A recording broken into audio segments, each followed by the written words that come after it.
αφημών τας ανομίας ημών.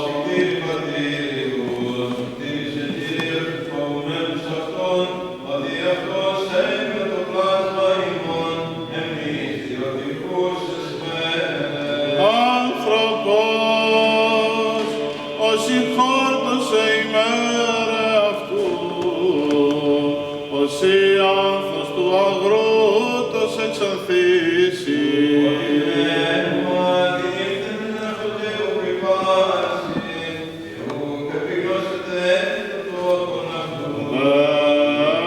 Έλεος του Κυρίου από του αιώνος, και έως του αιώνος επί τους φοβουμένους αυτόν.